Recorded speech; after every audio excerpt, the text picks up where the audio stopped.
सुबह से ढूंढ रहा था तुम्हें और तुम यहाँ हो। तुम रो क्यों रही हो माँ?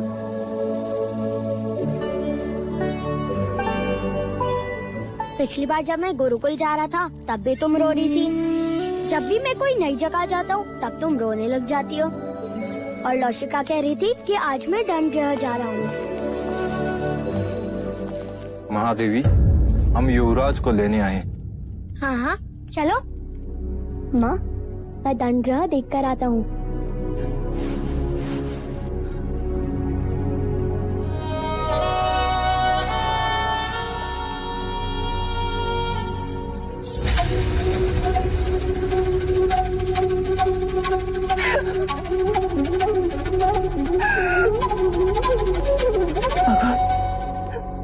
भगवान मेरे सिद्धार्थ की रक्षा करना।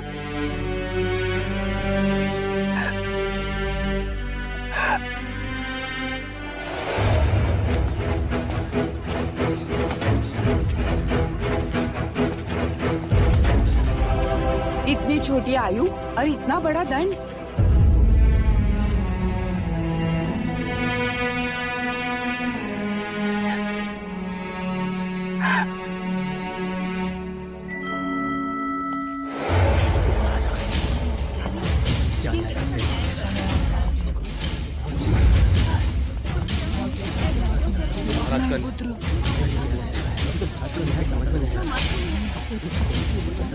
दंडगृह में इतनी भीड़ कैसी?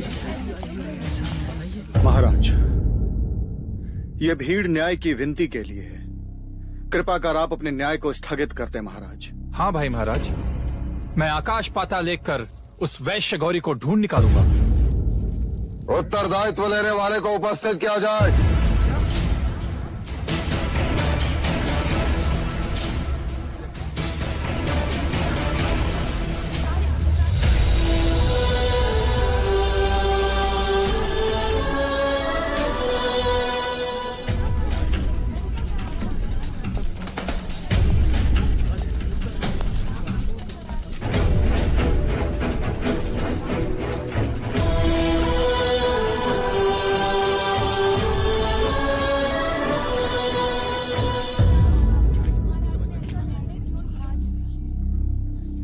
मैं लज्जित हूं कि नई नगरी के लोगों के साथ अन्याय हुआ।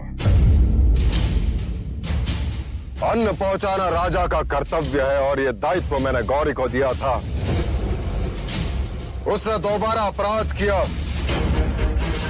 तो उसका उत्तरदायित्व लेने वाला उसके दंड का अधिकारी है।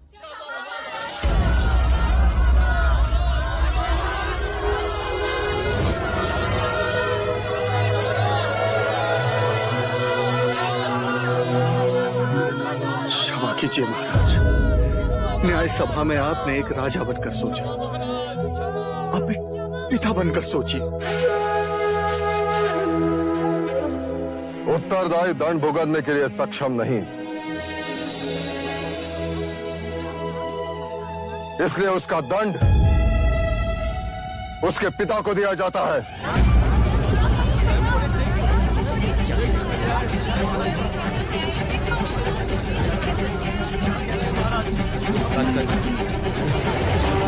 भाई महाराज, आप ये क्या कह रहे हैं?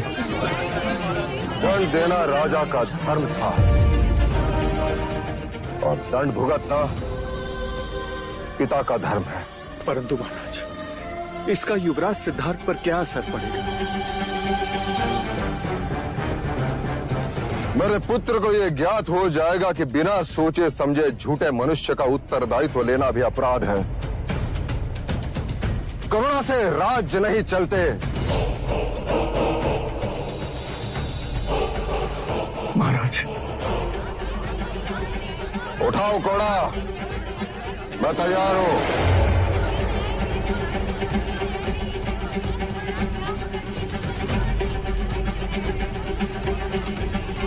कोड़ा उठाओ, अन्यथा तुम्हें भी दंडित किया जाएगा।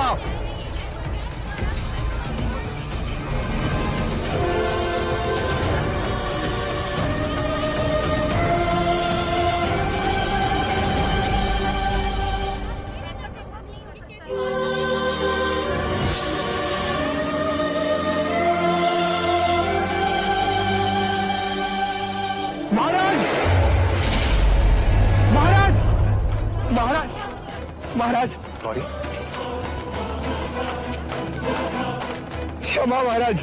देखते क्या हो, बंदी बना लो इसे। क्षमा महाराज, महाराज क्षमा। नए नगरी में अन्न पहुंचाने का दायित्व तुम्हारा था या नहीं गौरी? था महाराज। तो आज्ञा का पालन क्यों नहीं हुआ? क्योंकि महाराज वो भी तो आप ही का आदेश था। क्या?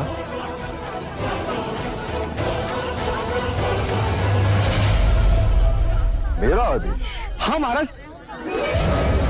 ये देखिए, ये रहा आदेश पत्र। वैश्य गौरी गजानन, इस पत्र के साथ तुम्हें आदेश दिया जाता है कि आज तक राज के आदेशानुसार जो अन्न तुम नई नगरी को भेज रहे थे उसे स्थगित कर दिया जाए।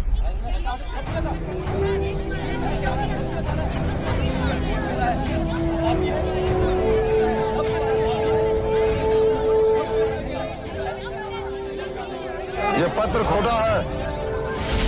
मैंने ऐसे कोई आदेश नहीं दिया।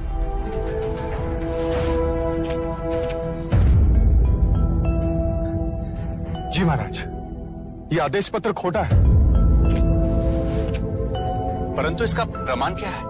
इस पर तो राज की मोहर लगी हुई है। मुहर लगाने वाले से एक भूल हो गई है। लोहे की नकली मुहर लगाने के फलस्वरूप इसके सतह पे उभरी हुई हाथी के चित्र खुरदुरी, जो कि असली सोने के मुहर से नहीं होती। ये पत्र तुम तक किसने पहुंचाया? राज्य के एक सैनिक ने महाराज। कहाँ है वो सैनिक? महाराज, मैं उसी को ढूंढ रहा था।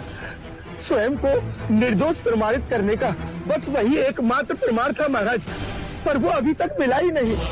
तुम न्याय व्यवस्था को भ्रमित कर रहे हो गौरी। क्षमा महाराज, क्षमा। मैं दंड भुगतने को तैयार हूँ महाराज। शाक्य न्याय प्रणाली के अनुसार तुम्हारे पास केवल दो ही पर्याय हैं। एक तो कोड़े, अन्यथा नगर निकाला।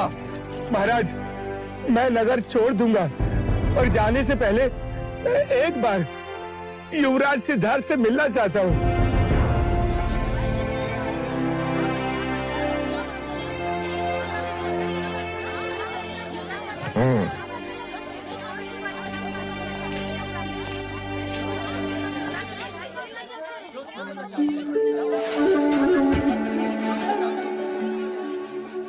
आपने मुझे सत्य के मार्ग पर चलना सिखाया। आपका विश्वास बना रहे, इसलिए मैंने किसी भी तरह का लालच न करके कोई भी छल कपट नहीं किया। सत्य स्वयं प्रकाशित होता है। आज नहीं तो कल अपराधी अवश्य दंड पाएगा।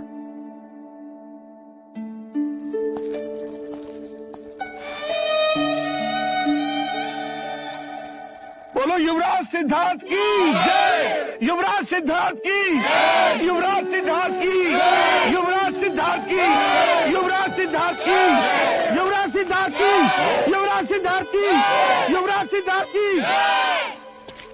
महाराज कलकुली नरेश, महाराज मादन पानी, महादेवी अमिता को स्वयं लेने के लिए कपिल वस्तु में पधार रहे हैं। महाराज दंड पानी पधार रहे हैं। प्रजापति, लगता है वो आ गए। तुम देखना उनके स्वागत में कोई त्रुटि न रहे।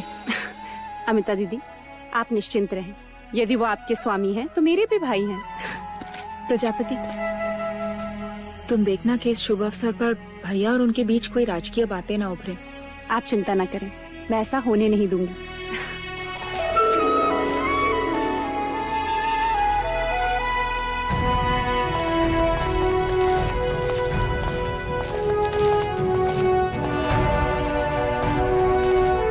कपिल वस्तु में कोलिया नरेश महाराज दंड पानी के आगमन से हमारा अभिमान और बढ़ गया है।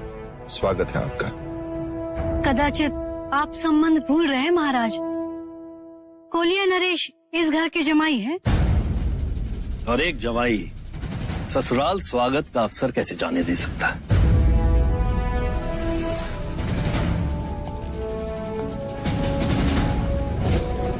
महाराज दंडपानी जमाई होने का लाभ उठा रहे हैं। आपसे अपने चरण धुलवाना चाहते हैं। तशला लाइए। चरण प्रक्षालन के बाद